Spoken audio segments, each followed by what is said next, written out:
Thanks to the humble bundles, I managed to obtain FEZ while donating to charity. So I'll avoid certain comments made by a certain Piscean creator and just talk about the game.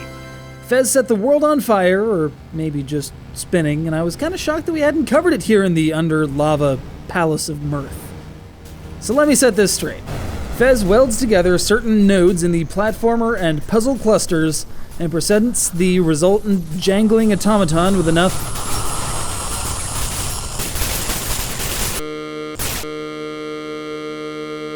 Alright, so I'm an absolute sucker for games that play with their own medium like this. Extend that, actually. Any media that can be this reflexive is at the very least entertaining to watch. Turns out a piece of headwear and an exploded tesseract is all it takes to turn this floating, vertically oriented town into this floating 3D vertically oriented town. The theme of the game is 3D exploration via hardcore 2D platforming, the uncompromising abuse of the gameyness of it all. You're meant to take advantage of things that don't make a lick of sense to folks who can, rotate objects in increments of less than 90 degrees. But Gomez here doesn't have to worry about that. If it makes sense when viewed at one of 4 cardinal directions, it makes sense, period. Gray areas are for losers.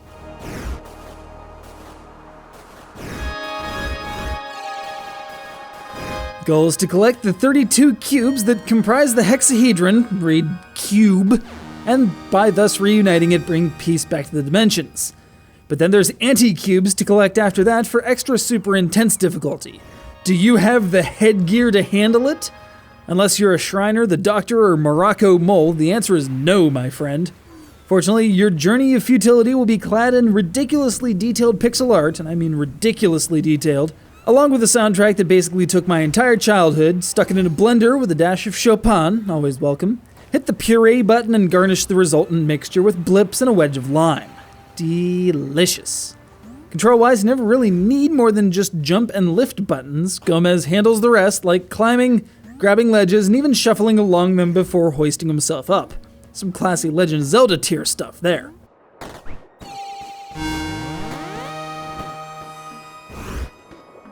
There are plenty of nods to the history of gaming, like an entire segment of the world that takes place under a Game Boy-style beige and spinach color scheme, and the obligatory "Hey, listen!" from the Hypercube mascot thingy that follows your every move and occasionally points out interesting things. So appreciate FEZ for what it is, a confluence of animation and sound and really solid mind-bending gameplay.